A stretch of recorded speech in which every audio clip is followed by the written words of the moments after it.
Hi friends, ఈరోజైతే మా బ్యాచ్తో కలిసి తేనె వేటకనేసి వెళ్తున్నాం. ఇక్కడైతే మేము 2 బ్యాచ్లుగా విడిపోతున్నాం. ఒక బ్యాచ్ గొడ్డలి బ్యాచ్, మరో బ్యాచ్ చపాచప్ బ్యాచ్. ఈ 2 బ్యాచ్లలో తేనె ఎవరు ముందు దొరికిస్తారని పోటీ పడుతున్నారు. ఇది గొడ్డలి బ్యాచ్, ఇది చపాచప్ బ్యాచ్. మరి ముఖ్యంగా ఒకటి గురించి చెప్పడం మర్చిపోయాను. మరి ఇతనైతే తేనె దొరికిన వెంటనే ఆకుల కోసం ముందు పరిగెడతాడు. ఎందుకంటే తేనె నూనె కారిపోతుందని ముందు జాగ్రత్త కోసం. మా బేచలు అయితే తేనె వెతకడంలో కొద్దిగా హరితేరినోడు ఇతనే.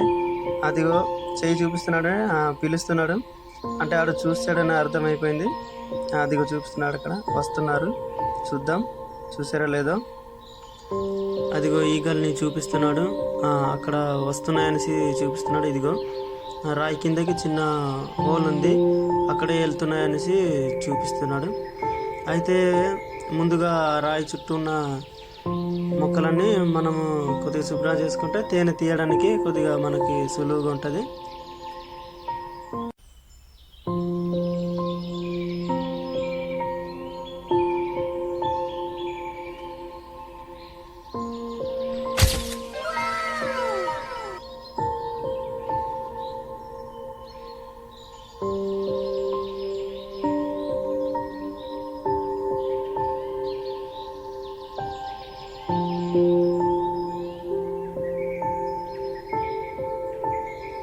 ఫస్ట్లో చెప్పాడు కదా ఫ్రెండ్స్, తేనె చూస్తే చాలు ముందే ఆకులు తీసుకొస్తాడని. ఇదిగో చూసారా, పైన తేనె తీస్తుంటే ఇతను మాత్రం ఆకుల కోసమే మేము పడతామంటే లేదు నేనే పడతాను నాకు ఇవ్వండి అనేసి ఇదిగో తీసేసుకుంటున్నాడు. చూస్తున్నారు కదా, ఇతనే చాలా తినడం కూడా నెంబర్ 1 ఇతనే దొంగ. చూస్తున్నారు ఎలా పోతున్నాడు.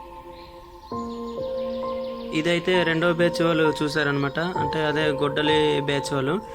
ఇది రాళ్ళ మధ్యలో ఉంది, కష్టం అనేసి అంటున్నారు మా వాళ్ళు. సరే ప్రయత్నించి చూద్దాం, తీయొచ్చేమో అనేసి మా వాళ్ళు కష్టపడుతున్నారు.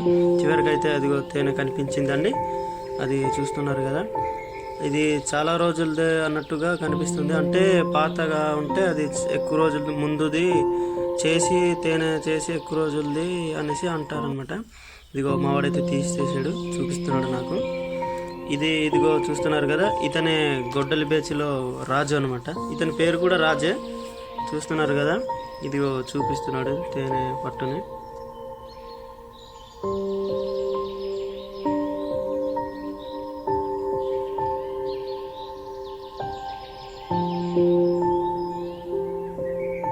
చివరికైతే చాలాసేపు తర్వాత రాయిని మా వాళ్ళు కష్టపడి తీసారు. ఇదిగో చూస్తున్నారా, తేనె పట్టు కనిపిస్తుంది.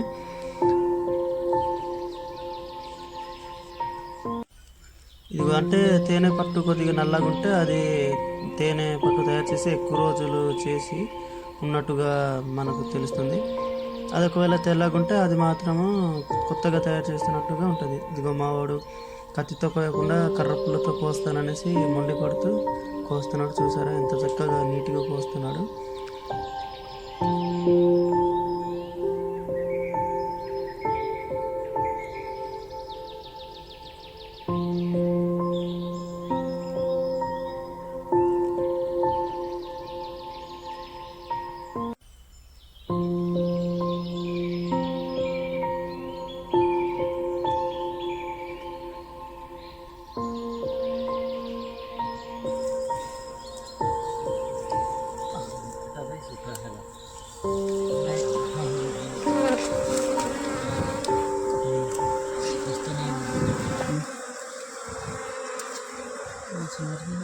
చివరికైతే 2 బ్యాచ్లు కూడా తేనె దొరికేసింది అనమాట.